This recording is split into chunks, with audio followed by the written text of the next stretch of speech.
Assalamu alaikum wa rahmatullahi wa barakatuh. Good day, everyone. Welcome to National Science Mathematics Olympiad NSMO. Welcome back. Today we continue our journey in Biology Phase 1, focusing on a deeper understanding of the cell and its components. We are still in Chapter 1, Cell Structure and Function. I'm Muhammad Al-Ali, and today we'll explore a key part of cell biology with you, so be tuned. So this continent map, we have completed most cell components, and now we move to membrane structure and diffusion. Okay. In this lecture, we focus on cell membrane components and how the membrane regulates movement of substance. In the previous lecture, we discussed mitochondria, chloroplast, nucleus, cytoskeleton, cilia, and flagell and cytoplasm. So today we will explain the structure of the cell membrane, simple diffusion, and facilitated diffusion, which are essential for transport. Let's talk about plasma membrane. Plasma membrane, it has double layer, one here and one here, and it has also lipid and protein. This image shows phospholipids. This is phospholipid with water loving head. This is the water loving heads and water repelling tails. Okay. Also, the membrane controls what enter here, what's enter, and leaves the cell, ensuring selective permeability.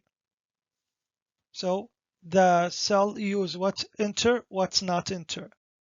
Okay, don't forget, the cell membrane is one of the most important parts of the cell. Why? Because it controls what's enter and leaves the cell. We called it selective permeability. Okay, guys? And it's not just simple layer. Why? Because it's highly organized structure made from three things: lipids, protein, and carbohydrate. Okay? And don't forget the boundary of the cell. The cell membrane from the outer boundary of the cell. It separates the internal environment cytoplasm from the external environment. Also, we called it the selective permeability. What is it? It's the membrane controls the movement of substance into and out the cell. Okay? And also surroundings and protect organelles, baits surrounding the whole cell. It also forms membrane around the nucleus and organella, giving structure and protection. Okay? Also the composition. The membrane is made of double layer, as we said before, and it's from phospholipids. These phospholipids have a hydrophobic. Did you remember it? Hydrophobic here, the things that love water. Okay, and this is hydrophilic, loving water, and this is hydrophobic, water repelling tails. Okay, and proteins and carbohydrates are scattered within this layer, making the membrane fluid and dynamics. Let's see the picture. This is the top one here. It shows the extracellular here, the outside of the cell with a structure like glycoprotein. This is the glycoprotein here. Okay. The bottom part here, intercellular sites, the inside of the cells. Okay, the diagram also highlights the phospholipids here. We call this phospholipids layer, cholesterol here, cholesterol, receptors protein, and transport. This is the transport protein. Okay. We said before, cell membrane, it's formed from three polymers: the carbohydrate, lipids, and protein. Okay, now where's the lipids here? The phospholipids, this is one. Also the cholesterol here. Okay, here we can make a two-part. Here the hydrophobic, and this one the hydrophilic, the tail. Okay, so cholesterol prevent the membrane from becoming too rigid or too fluid. That's the important for cholesterol. Phospholipids regulate the movement of small molecules such as water and gases. Now let's talk about protein. And we know the protein are essential components of the cell membrane, and each type has a specific and very important function. Okay, first one, we called it enzyme protein. These proteins act as enzymes that speed up chemical reactions inside the cell, and they help the cell quickly build or break down molecules. The other one, we called it here the transport protein. So what's the function of it?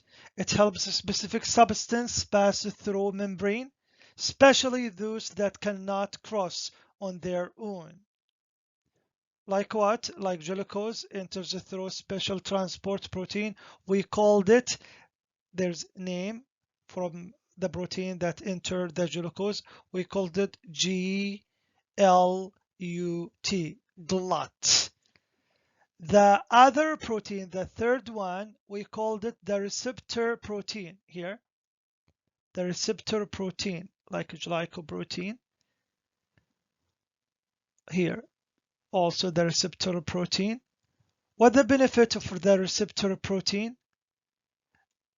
These protein, they are recognized and bind to specific external molecules such as hormones.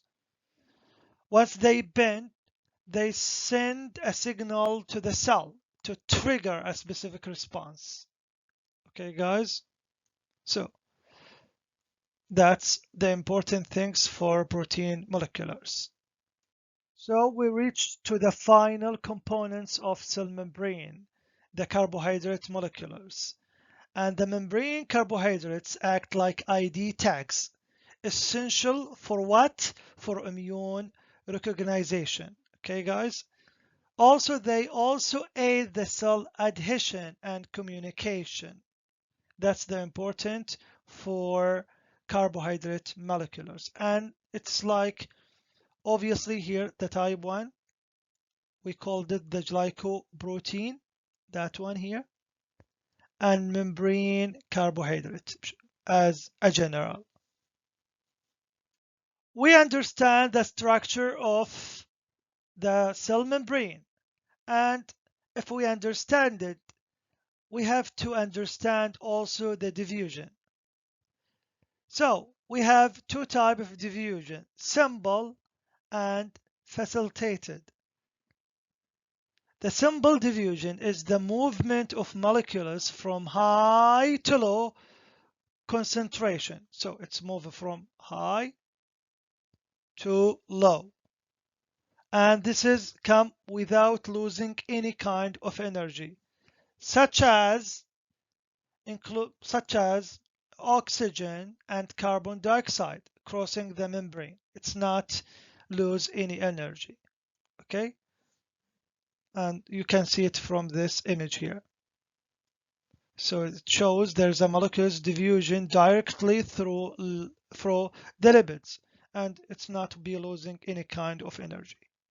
Now let's talk about the other diffusion. It's the facilitated diffusion. So some substances need transport proteins because they are not liquid soluble. So it's need transport protein for this thing. So type 1, it's channels for ions.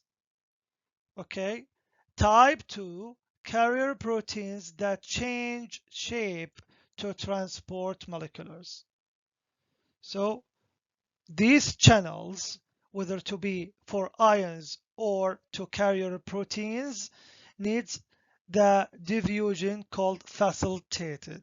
Okay, and the facilitated, it will cause some energy. Okay, guys, so glucose and fructose enter the cell through specific carriers. The glucose carriers, do you remember it? We called it GLUT, GLUT. And look to this image also. The image shows ions and glucose moving through transport protein. So this is special protein for ions. Let's test ourselves. Let's have an exercise. Based on the graph, which of the following statements correctly describes the difference between simple diffusion and facilitated diffusion? A. Both processes require energy and transport substance against the concentration gradient. B. In simple diffusion, the rate of diffusion increases linearly without concentration, while in facilitated diffusion it reaches a maximum rate Vmax due to the carrier saturation. C. In facilitated diffusions, substances move faster as concentration increase without limit. D. Simple diffusions occur through protein channels, while facilitated diffusions occur directly through the lipid player. Look to this chart and think about it. Okay, guys, this graph here compares two types of membrane transport, simple diffusion and facilitated diffusions. The horizontal axis, substance concentration, that one, okay? And a concentration increase, we expect diffusion's rate to increase, for sure. The vertical axis, that one, shows the rate of diffusions, and it shows how fast molecules cross the membrane, okay? Here, the blue line, that one, is straight and keeps rising without limit, as you see. This means the diffusion's rate increase linearly without concentration. And there's no saturation because molecules move directly through the lipid player. Okay. The red line here increase quickly at first, then gradually levelly off. When it reaches to the plateau here, it shows the maximum possible rate, what we called it Vmax. So the plateau happens because transport proteins become saturated. On saturated, increasing the concentration no longer increases the diffusion rate. So Vmax represent the highest rate. This is the highest rate, okay, that facilitated diffusions can be reached.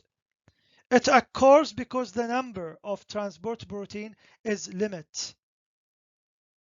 Simple diffusions increase linearly without limit. Facilitated diffusions increase than plateaus at Vax due to the saturation. Because of that, B is the right answer. So this explains why the correct answer is to be B. I hope you understand it. Let's have another exercise. The question asks, which components regulates the flexibility and fluidity of plasma membrane? Don't forget, membrane fluidity is important because it allows the membrane to move, adapt, and function properly. Let's discuss the option. The first one, phospholipids, is wrong. Why it's wrong? Because phospholipids form the main structure of the membrane, but they are not the primary regulator of fluidity. Okay? The protein also wrong. Why protein wrong? Because protein act as a channels, carriers, and receptors, but they are not regulate membrane flexibility. Okay? Cholesterol is right answer. Why? Because cholesterol is the main regulatory of membrane fluidity. In cold condition, make it flexible. In high temperature, make it stable. Look here in this tail, phospholipids here. So it fits between phospholipid tails and adjusts the movement of molecules inside the membrane. The last one, it's the carbohydrates. It's also wrong. Why? Because carbohydrates involved in cell recognition and communication, not in regulating fluidity. Summary, the components that regulate membrane fluidity is cholesterol, the C option. Okay, guys? So, lecture summary. Today we covered membrane structure, simple diffusion, and facilitated diffusion. Thank you guys for a great participation. We look forward to seeing you in the next lecture, inshallah. Goodbye, so long.